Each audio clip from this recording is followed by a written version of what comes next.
దేవుని గురించిన జ్ఞానమును అడ్డగించు ప్రతి ఆటంకమును పడద్రోసి, అంటే దేవుని గురించినటువంటి జ్ఞానమును అడ్డగించేటువంటి ప్రతి గోడను, ఆటంకమును, ప్రతి ఆలోచనను పడద్రోసి, అంటే దేవుని యొక్క జ్ఞానము నీకు వస్తుంటుండగా, దేవుని గురించిన మాటలు నువ్వు వింటుంటుండగా, ఆ మాటలు వినడము ద్వారా ఆ మాటలలో ఉన్నటువంటి దేవుని యొక్క శక్తి నీ జీవితమును మార్చగలదు కాబట్టి, నీ జీవితమును ప్రభావితము చెయ్యగలదు కాబట్టి సాతాను ఏం చేస్తున్నాడంటే అడ్డుగోడలను పెట్టాడు.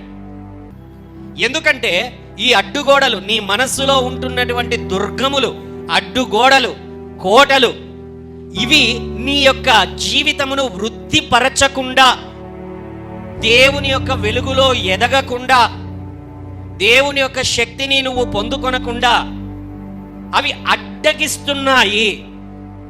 అందుకనే పౌలు ఏమంటున్నాడంటే, దేవుని ఎదుట దుర్గములను, ఏమంటున్నాడు ఆయన?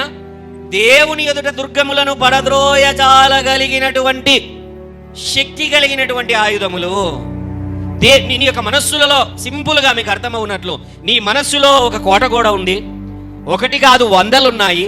నీ యొక్క జీవితంలో ఆ కోట గోడలన్నీ ఒక్కొక్కటిగా కూల్చబడాలి. ఎప్పుడైతే అది కూల్చబడడం జరుగుతూ ఉంటుందో నువ్వు ఎదగడం ప్రారంభిస్తావు, నువ్వు నేర్చుకోవడం ప్రారంభిస్తావు, నువ్వు ముందుకు సాగడం ప్రారంభిస్తావు. ఫిజికల్గా అర్థం అవ్వడానికి ఒక చిన్న ఎగ్జాంపుల్ మీ దగ్గరకు తీసుకొని వస్తాను. ఎంతమందికి డ్రైవింగ్ వచ్చు? బైక్ డ్రైవింగ్ ఎంతమందికి వచ్చు? Bike driving, ladies bike driving నేర్చుకోవడానికి 10 రోజుల ముందు ఎంత భయపడ్డారు మీరు? చెప్పండి. భయపడ్డారా? భయపడలేదా? భయపడ్డారా లేదా? గట్టిగా నేర్చుకున్నారా? నేర్చుకున్న తర్వాత భయపడ్డారా? ఎందుకు భయపడాలా? మీ దెబ్బకి ఈ పక్కన వాళ్ళు భయపడాలి. హల్లెలూయా. అంటే నీకు ఒక భయం అనే గోడ నీలో ఉంది, నేర్చుకునక మునుపు ఉందా లేదా? హల్లెలూయా. నేర్చుకున్నటువంటి తర్వాత హల్లెలూయా అంటే నువ్వు నేర్చుకుంటే ఆ భయం అనే గోడ కూలిపోతుంది. హల్లెలూయా. చిన్నప్పుడు ఏంటంటే ఈత నేర్చుకోనికి పోయేవాళ్ళం. నీళ్ళలోకి దిగాలంటే భయం, ఎవడన్నా ముంచుతాడని భయం, కిందికి మునిగిపోతామని భయం. హల్లెలూయా. ఒక వారం రోజులు కొట్టిన తర్వాత నీళ్ళలోకి తోసేసి ముంచేస్తారు. మా బంధువులందరూ ముంచిపడేశారు దాంట్లోకి. భలే తిట్టేశా, ఎందుకయ్యా ముంచేశారు అని అంటే, నీకు భయం వెళ్ళిపోవాలరా అని. ఏంటి? ఏమి? హల్లెలూయా. అర్థమైపోయింది.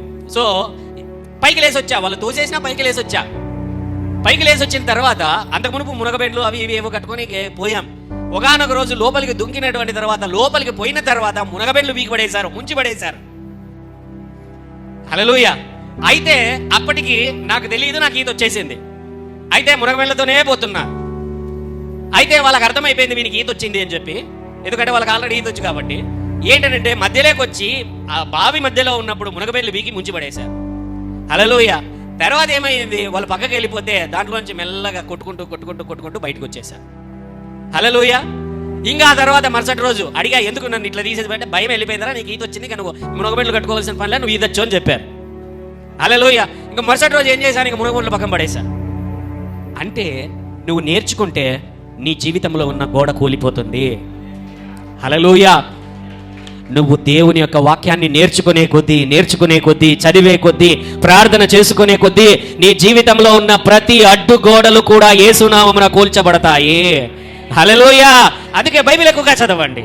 నీలో ఉంటున్న భయము అనేటువంటి కోట కూలాలి అని అంటే, ఒక పరిస్థితిని సంబంధించినటువంటి కోట కూలాలి అని అంటే, నువ్వు దేవుని వాక్యం ఎక్కువగా చదువు. అందులో దేవుడు నీతో మాట్లాడతాడు. దేవుడు నీతో మాట్లాడాడంటే నువ్వు నేర్చుకున్నట్లే. నువ్వు నేర్చుకోవడం మొదలు పెట్టావా, నీలో ఉంటున్న కోట గోడలన్నీ కూల్చబడుతున్నట్లే, భయపు గోడలన్నీ కూల్చబడుతుంటున్నట్లే, చేదు గోడలన్నీ కూల్చబడుతుంటున్నట్లంటే, పిరికి గోడలన్నీ కూల్చబడుతున్నట్లే.